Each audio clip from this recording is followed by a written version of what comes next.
Hello, hello. Today I'd like to talk about the ups and downs that you will experience as a language learner as you progress toward whatever goals you have. So, what will it feel like when you're a beginner? What will it feel like when you're intermediate? What will it feel like when you're advanced? I'll also help you see around corners. I'll help you understand what are the obstacles that you are very likely to face and what are some tips, some tricks, some expert strategies to either avoid those obstacles or overcome those obstacles when you face them. If you're new to my work, my name is Azren, and I am a language learning enthusiast and a language learning expert. I speak 5 different languages right now. I'm learning a 6th language as well, and I plan to learn many, many more. I've been learning languages for about 18 years personally, and this has been my line of work now for about 10 years. 10 years this September, 2026. And I have a course, I have a paid course, which is called the Guaranteed Fluency Program. And it's a course that where I work with you one-on-one to help you reach whatever fluency goals, whatever language learning goals that you have. I personally work with students, and I have some tutors who work for me as well. And let's dive into this blog post here. I'll put a link to this blog post in the episode description box. So the first thing worth knowing, in case you don't know, there's a very common lingo that people use when describing their level. It's called the CEFR, the Common European Framework of Reference. Millions upon millions of people in the world use this to describe the level they have.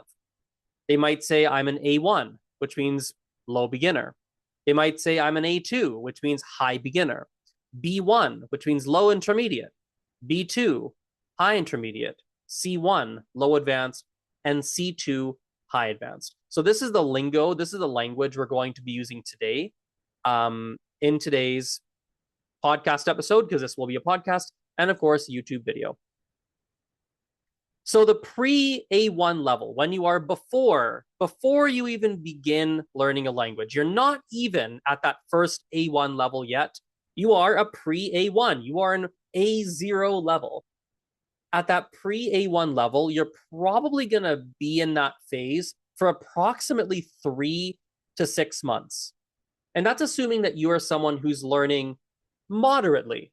You're not studying for 5 hours a day. You're not gung-ho and trying to cram as much learning as fast as possible. No, you're a busy human. You work full-time. Maybe you're a full-time student. Who knows? You have a life. You have a lot on your plate.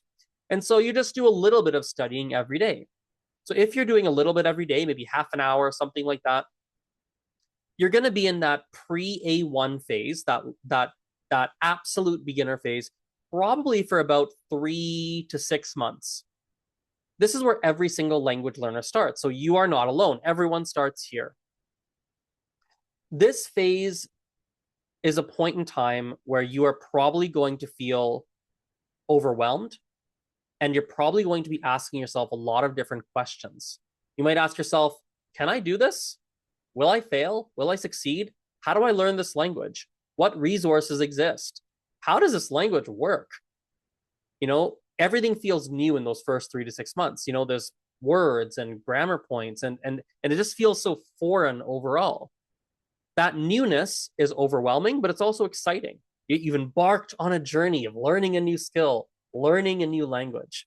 Even experts experience this. So I'll tell you a personal story here. When I first started learning Ukrainian, I thought, I'm an expert. I've got this figured out. I'm the pro, right? Like, I thought I'm going to breeze through learning Ukrainian, especially the beginner stuff. Yeah, I can do this. I was very, very, very wrong. First of all, the initial excitement wore off. Maybe some of you can relate to that. You're excited for the initial period of time, and then reality sets in. You're like, oh, this is actually a little bit tricky. For me, the Ukrainian alphabet was hard.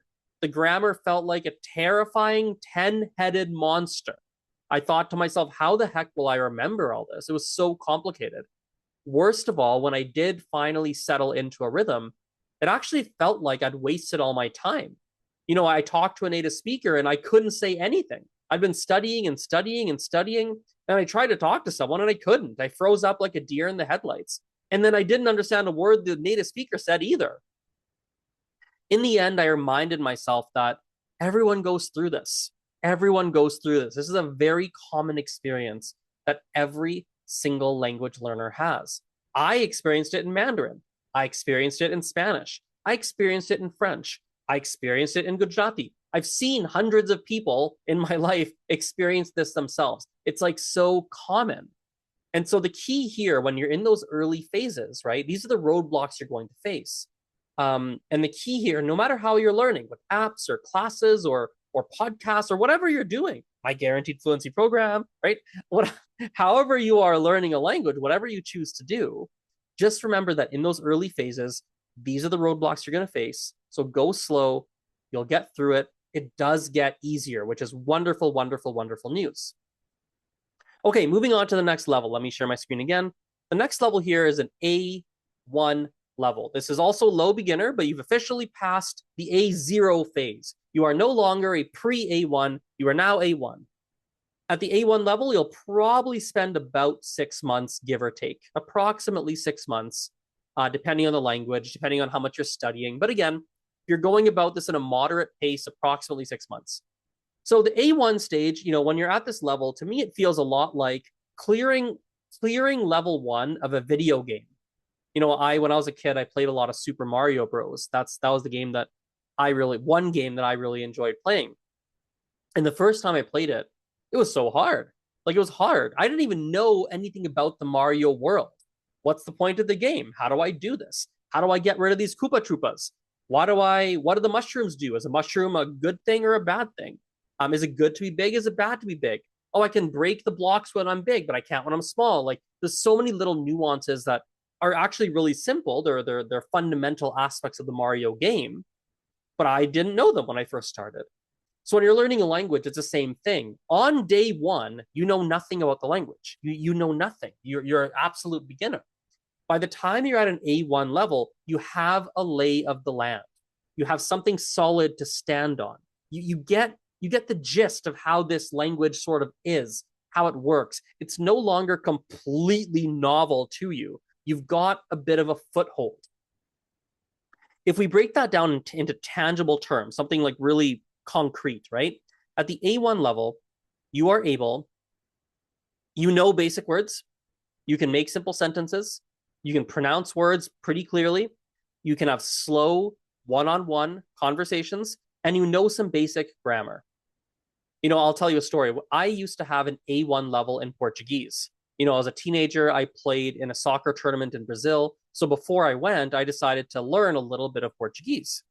So overall, when I learned this language, right, I had this A1 level, like a low beginner, quote unquote level, and I was able to successfully get a customized bracelet for my girlfriend. I bargained in local markets. I ordered pizza over the phone for my soccer team. It's always harder to do that on the phone, by the way, because you can't see the person's lips and the audio quality is a bit worse, right? I had some slow, simple conversations with locals sometimes, right? I even fended off the other Brazilian soccer players. Oh my God, this is so funny. They would try and play pranks on us Canadians because we're the foreigners, and they thought it's so funny to tease the foreigners. But if I was around, they're like, ooh, Azren sort of knows Portuguese. We should be kind of careful. He might catch on. Because I did know, some Portuguese, right? And so overall, that A1 level, right, it's something to really be proud of. I think people underestimate the A1 level. They underestimate themselves. They think, oh, it's A1, level 1. They think of level 1 in a video game or I don't know what, level 1 just sounds like you just started, but actually that's not true. Remember, you can be below A1. When you start, you are not A1, you are an A0. So by the time you get to A1, you've already actually learned quite a bit.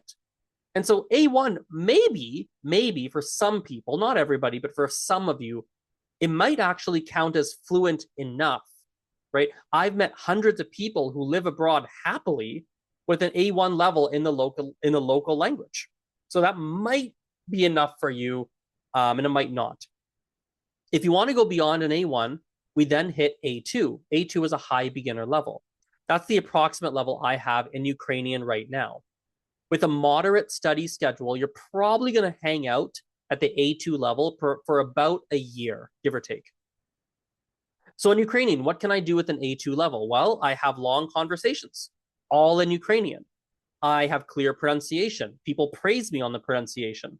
I don't make too many mistakes when I talk. Obviously, I make some, but it's not like littered with errors, right? And I'm starting to be able to watch TV shows and movies.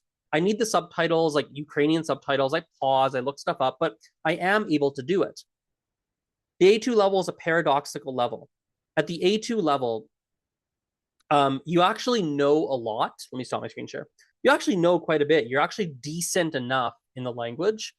But this is the moment where you realize just how much you don't know. That's one of the big stumbling blocks at the A2 level. You've learned a lot, but you realize just how much more there is to know, just how much more you don't know in the language. And so A2 students are often the most discouraged language learners. They're the most discouraged language learners. B1, B2, like there's other levels, but the A2 level, that's often when I see people feeling really discouraged, often. Now, many A2 students, are unbalanced. And I mean that in their level. They have an unbalanced level. Maybe you feel stronger in listening, but not so great at speaking. Maybe you feel better in grammar, but not so good in writing. I don't know, right? It really depends on the person, but that unbalance is pretty common. And it's very, very, very normal, right? Like I have that in Ukrainian. I experience that in Mandarin. I experience this many times personally. I've seen it many times personally. It's very, very normal. So plan accordingly. You can purposely approach learning in a very balanced way if you want to. Or if you want, do what I did, and I often do, double down on the skills that align with your goals. Prioritize your time and energy. Purposefully be unbalanced, quote unquote. Like in Ukrainian, I consciously decided to focus on conversation and listening. I punted grammar for the most part. As a Mandarin learner, I did the same thing in the beginning. I only did conversation. I didn't worry about reading or writing. I punted those off to the side temporarily because I wanted to focus on the stuff that mattered most to me. So is A2 fluent? Like, is that a fluent level? Can you call yourself fluent at A2? That's one thing I focus on a lot at the Calgary Language Nerds is the concept of fluency, becoming fluent in a language, right? I think when you look at fluency, the big mistake, here's something really interesting. When people hear fluency, they think to themselves, fluent equals very advanced. And obviously that's true. When you're very advanced, yeah, you are fluent, obviously. But it doesn't, you can be fluent without being very advanced. Weird concept, right? Like, what are you talking about, Azren? Well, here's how I view the layman's simple definition of fluency, at least in terms of conversation, right? You speak correctly. This means you have good grammar. You speak clearly. This means you have good pronunciation. You speak fluently, so you don't stumble over your words. You don't freeze up all the time. And you understand native speakers when they talk to you. So at the A2 level, those 4 things, you actually can do them to some degree, actually reasonably good. So for a lot of people, depending on the goals you have, A2 actually might be enough for you. I'll give an example. Me in Ukrainian, A2 is almost enough. When I think about what I want to do in Ukrainian, I do speak reasonably correctly. I do speak reasonably clearly. I don't speak very fast in Ukrainian, but I don't freeze up all that often. I don't fumble too much. Like I feel like it's fluent enough for what I want, right? I do understand native speakers even if they talk fast. If they're using words I don't know, then that's tough, but it's not terrible. So one could argue that A2 is fluent enough for many. Yeah, it is fluent enough for many, right? For many. Now, of course, obviously at the A2 level, you do still have gaps. And so many people will choose to keep going beyond that to a B1 level. That's the next level here, low intermediate. So the B1 level is where people will the classic thing that people experience at the B1 level is called the intermediate plateau. The intermediate plateau is where you feel stuck. You don't feel your progress anymore. You have good grammar, you pronounce things clearly, you understand native speakers, you can communicate, you can talk, right? It's a strong level. And so people are like, I don't know if I'm getting better right now or not. Like, how do I know? And the elephant in the room, the big thing to work on at that B1 level is listening. We need lots of listening practice. Particularly, a really common mistake I see, it's not just listening to intermediate material. I want you to start getting used to listening to native content. You can move at your own pace. You can listen to all native content, a little bit of native content. That's up to you. But at least start at a bare minimum, introducing some native content into your study routine. If you like reading, I would highly recommend reading as well. Oh my goodness, such a good idea. Lots and lots of reading. And of course, a little bit of speaking practice is always helpful too. You probably don't need as much as you might think. A lot of people think, oh my God, I should speak as much as possible. Yes, if you have the time, the money, the resources, the people to talk to, yes, by all means, talk lots. But if you didn't talk a lot, you're going to be okay. Even 2 conversations a month go a very, very long way. At the B1 level, your biggest gap is vocabulary. You have such a huge vocabulary gap between B1 and B2 that is where we must focus all our time. And that's actually why I say lots of listening and reading is a very good idea, because that actually does boost your vocabulary up rather rapidly. People will ask me, like, what about word lists? Should I study word lists or should I do flashcards? You could, by all means, you can. But in my view, those are more side dishes. They're things you might do on the side, but they're not the primary things that boost your vocabulary up, right? Think about how you learn vocabulary in your first language, right? You didn't have thousands of words that you read. You didn't read the dictionary and memorize all the words. That's not what you did. You talked to people, you listened, you read. That's how you did it. And it's the same thing in foreign languages. It's the exact same thing. At the B1 level, there are some false beliefs that people carry. People will often they won't realize that vocabulary is their biggest gap. They'll say it's grammar or speaking, maybe listening. And so then that's not true. They're illusions, right? So if you read and listen a lot, your vocabulary will increase. And most of the things that you might think are your weaknesses, they're going to take care of themselves. Now, to overcome this intermediate plateau, remember I said at the intermediate level, B1 level, people feel like they're stuck. They get stuck there, right? They feel stuck. To overcome that, there's a lot of different methods. I'll share one that I personally like. I do this with people in the Guaranteed Fluency program. I'll show you here. I made a Google sheet, and I have people do a vocabulary assessment after every 50 hours of study. If the vocabulary is increasing, great, you're moving in the right direction, because really the big gap between B1 and B2 is vocabulary. If you do want to use my Google Sheet, just email me. I'll put this exact blog post in the episode description box. There's a link here to email me, and I'm happy to send you this little tracker here. Okay, that's a screenshot of it. Okay, let's move on to the next level, high intermediate. You're going to sit at this level. Oh, by the way, B1 level, low intermediate, with a moderate amount of study, you're probably going to sit at that level approximately for a year-ish, something like that. High intermediate, B2, very similar. You're probably going to sit at that level for about a year-ish, give or take, of course. This is like a really, really high level. Like, I know it's high intermediate, but really you could almost view yourself as quite advanced, honestly. There's a nice line I like directly from the CEFR website. At this level here, you can interact with a degree of fluency and spontaneity that makes regular interaction with native speakers quite possible without strain for either party, right? As a fun fact, an unbalanced, quote unquote, B1 student could do this as well. So if you're a B1 learner who spent more time developing their speaking and listening, you actually might be able to do this as well. You might be able to fake, quote unquote, this one aspect of the B2 level. You can kind of like bump yourself up a level artificially.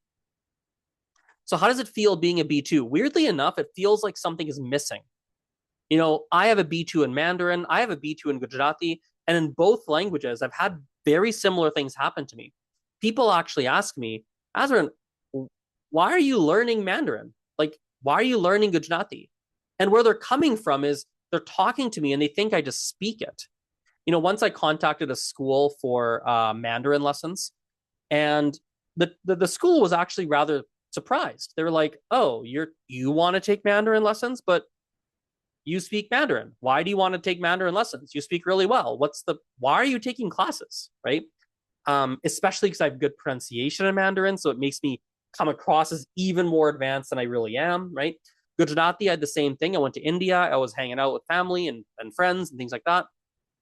And like, I told people I was taking Gujarati classes. They're like, why? You speak it. Like, why are you taking classes? What are you doing? Right? This is a very common experience at the B2 level where you come across as someone who's fully fluent. From the native perspective, from the native speaker perspective, you actually come across as someone who is really good at the language, who just speaks it. You're fully fluent. But you, as the learner, understand deep inside that you're not fully fluent. You can feel in your heart that your English or your first language, whatever that may be, is way above your B2 language. You can feel that. So it causes a sort of imposter syndrome, right? Not to mention that if I share my screen again, B2 learners frequently don't have a roadmap. There's no roadmap. They're like, what do I do? Do I study more? Do I clean up my grammar? Do I just do conversation? Like, what do I do? And the big key at the B2 level is you got to start living the language. Prior to a B2 level, people are used to studying languages, studying like they're going to school, or like it's a very academic process almost, right? But as a B2, we want to shift your identity. You want to bake the language into your life so it begins to feel second nature. You want to start shifting your identity from language learner to fluent speaker. You want to start saying things like, you want to shift your personal viewpoint of yourself from I'm learning Spanish to I know Spanish. I'm learning French to I know French. You want to say, I know this language. You want to feel that in your body. You want an identity shift. To make that tangible, like how do you make that shift, Azren? Well, keep reading lots, keep listening lots, keep conversing, like keep doing those three things. Like that's like the bread and butter. A couple of things to change. You'll want to fine tune your grammar. There's probably small mistakes you're still making, and like fine tuning a little bit of that is going to help you. And consume different types of content, right? Like if I watch, there's some content in Gujarati that I watch where I have a B2 level. There's some native content I consume, and I understand like 95% easily. Like it's like I just like listen and watch, and it's like easy, right?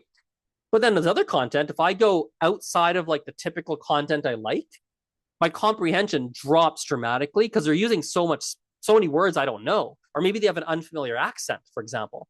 So you want to vary. You want to start consuming content that maybe you generally don't. The final stage we'll talk about here is the C1 and the C2 levels. I'm going to lump them together. C1 is low advanced, C2 is high advanced. The amount of time at these levels, it varies. Like I don't have a great timeline for you.